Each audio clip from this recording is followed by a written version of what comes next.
You have to know when it's time to quit. And it doesn't matter what the church says, and it doesn't matter what the person on TV says. It doesn't matter what that podcast episode said. I would literally help him get ready to go meet a side chick by ironing his clothes and getting him ready for the night. Teach her how to jump and how to stretch when she reach, like the angels do, and you gon' make it through now. Tell about the healer, greater is the one within, and call him as the leader. Hey lovies, welcome to my channel. Welcome back if you've been here before. My name is Shan, and today we're outside. It's springtime, and let me tell you, it's not as cool as I'd like it because I do live in Texas, but you know what?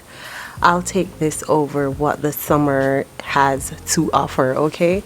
But it's a beautiful day nonetheless. The birds are out, the flowers are blooming all around, and that's lovely. Springtime is such a contradictory time for me because I love the fact that it's blooming. You get to see all the pretty colors, you see all the pretty color birds, but then on the other hand, allergy season. So I hate that part, but hey, with everything there is good and there's bad, so we just have to take whatever. We got to deal with the sunshine and the rain, right?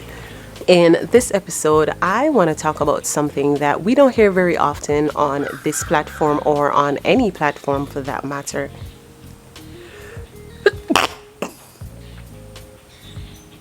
Pollen season. We often hear people say, do not quit, telling you what to do to not quit, teaching you how to keep going, how to not give up. And that is with relationships, with jobs, with YouTube.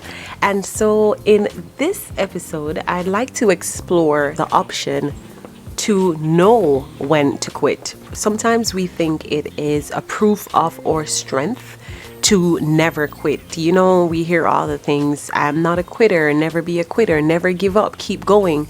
But I will tell you, life is a beautiful dance of knowing what to let go of and what to hold on to. I think I read something similar to that once. I think I just reworded it. But as important as it is to know when not to quit, you also have to know when it is okay to let things go. Know when it is okay to quit. Call it a day. If you're called a quitter, that's okay. But you have to know when. And so I'd like to explore some of those times when you just know that it is time to give up. It is time to quit. Just throw in a towel, call it whatever it is, accept it for what it is. You have to know when it is not worth fighting for anymore. Let's start with YouTube, because I've seen a lot of videos, which I do know it is clickbait, where people tell you don't quit, keep going. I will say to you that YouTube has to be the most challenging social media platform out there. I will say that without a doubt. And this is a person who uses Instagram and TikTok. I have 2 TikTok accounts. I've used Snapchat, I've used Facebook, MySpace, and without a doubt, the most challenging is YouTube, because if you go into YouTube with the same principles that you learn from Instagram or TikTok or any other platform, you will be in for the shock of your life, because it is completely different. The algorithms seems to work completely different from every other one, and it is extremely hard to grow. And so when I just started, I needed to get the statistics on how many people make it, how many people get to the point where I want to get, how possible is it? And I learned that only 10% of YouTubers get to over 1,000 subscribers. And this of course includes people who are just consumers. Altogether, only 10% of YouTubers has ever gotten over 1,000 subscribers. I will say that was a bit disheartening for me until I considered all the people that are in the YouTube space. I have taken breaks from the space to figure out, is this really for me? Am I doing it for the right reasons? Does it feel natural for me to sit in front of my camera? Does it feel natural for me to hold my camera up? And I'm not saying if it doesn't feel natural for you right now, it won't. But if you're doing this and it feels like a headache, and every single time, especially if you're not just starting out, if you're doing this and you keep doing it and every single time it feels draining, it sucks the life out of you. If you're a vlogger, every time you take that camera up, you feel stressed out, you feel anxious, you feel drained, then maybe it's just simply not for you. A lot of times I know people do things because they're looking at what other people did. You might be even better than the person that you see doing it, and you're like, yeah, I could have done that and done that better, and so that's your motivation. But the truth is, while that person might not be as good as you are, they might just have the passion for it, they have the love for it, they like editing, they like speaking to the camera, they have a natural personality that exudes light and make people want to watch them and make people want to interact with their content. But for you, you might just be like, hey, I'm really good at this, I'm gonna do this. And so when it gets to editing, you are stressed out, not because you don't know how to edit, not because there's a learning curve, but simply because this is not something that you love. So you have to know why you're doing it in the first place, and is this something that you're passionate about? Are you doing it because you have a genuine love for it, or are you doing it because you've heard a couple people say that this is where they make their income and you're not sure if you want to go do a 9 to 5? No, if you're doing it and that's how you feel every single time you set up a camera, every single time you set up lighting, the idea of interacting with people in the space stresses you out, maybe it is time to quit. And it is okay. It is quite okay if you get to the point where you're like, nah, this is not for me, I'm gonna give up. Of course, a couple of people might say to you, hey, if you kept going by, no. But if it is not for you, you will know. And trust me, you can tell the difference. You can tell when you feel burnout. You can tell when you just don't feel like you have all the ideas together. You can tell when you just feel a little bit overwhelmed because you're not sure which equipment to get and you feel like it's a lot, as opposed to when this is just not for me and it doesn't make me feel good and this does not feel like the space that I need to be in. And if that's how you feel, it's okay to quit. If you're in a relationship, no matter how many times you hear older people say, oh, the reason we stayed together for X amount of years is because I never gave up. It is okay to give up. I don't know how many of you watched it, but I watched only like 20 or 22 minutes of that episode of Dear Future Wifey podcast, where there was this woman who said that she was graced to deal with her cheating husband. She went as far as to say she ironed this man's shirt for him to go be with his side chick. And although he would go out for weekends, I would literally help him get ready to go meet his side chick by ironing his clothes and getting them ready for the night. And these are all things I was graced to do. I would not encourage anybody to do that unless you are graced by God to do this. She said it, that this man made it clear from the very beginning that she wasn't even his type. And then she went on to shade woman, oh, that's why you're single, because you're giving up or whatever. It is okay to know when to give up.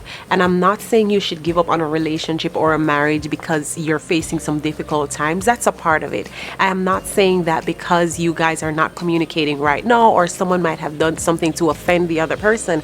I am saying if you are in a relationship and it does not serve you, meaning you feel miserable every day, you have more miserable days than you have happy days, you cry more than you smile, there is abuse, your children are suffering, you are watching this person abuse your children physically, verbally, whatever alley, right? You are in a relationship where you're being cheated on, you're getting diseases, this person is being disrespectful, and I'm not saying this person disrespected you, disrespectful by nature. This is the order of your relationship.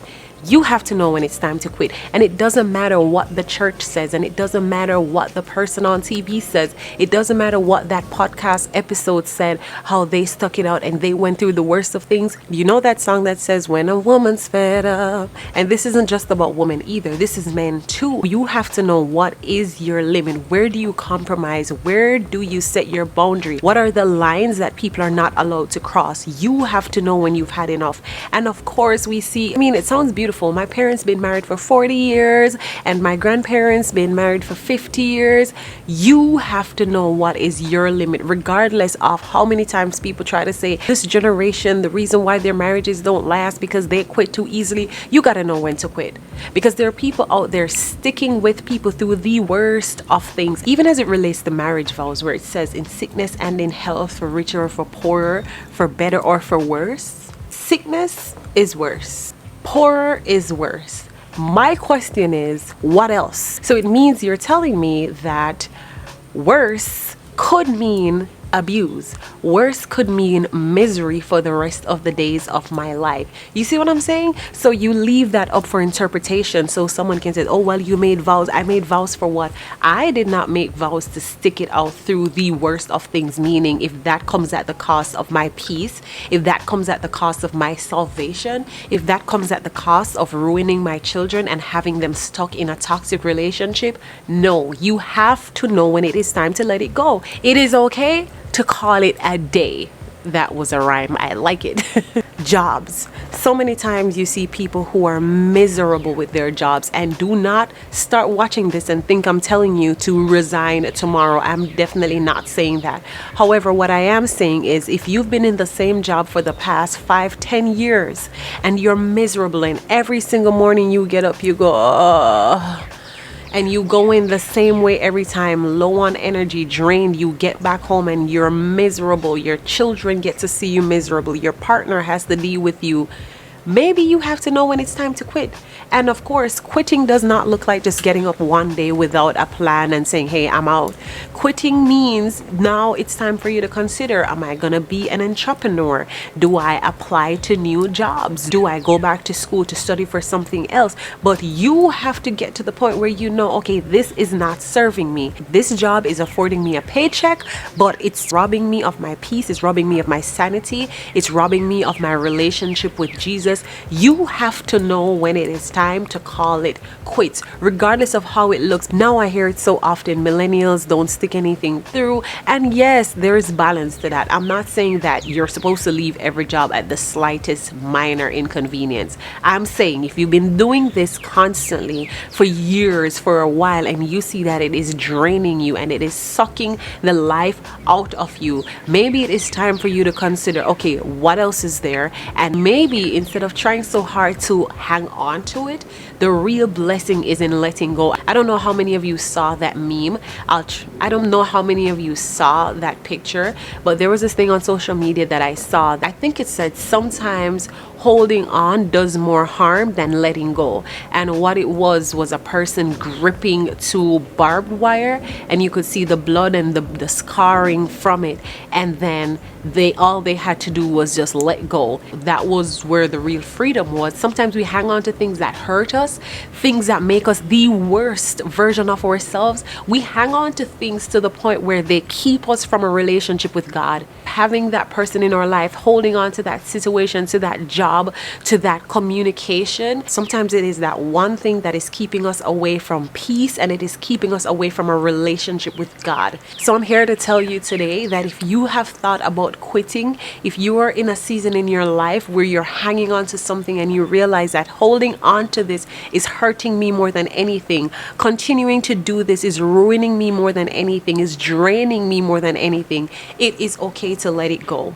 It is okay to quit. If YouTube isn't serving you, quit. If your relationship isn't serving you, quit. If your job isn't serving you, quit. And by serving you, I do not mean a temporary feeling. I'm not talking about a 1 day or a 2 days inconvenience. I'm talking about constantly being in a negative space, constantly feeling that rumbling in your stomach, feeling nauseous, feeling like you just do not have it, constantly going through the anxiety and the panic. It is okay to quit. Thank you for joining me in this episode, and I look forward to seeing you in the next one.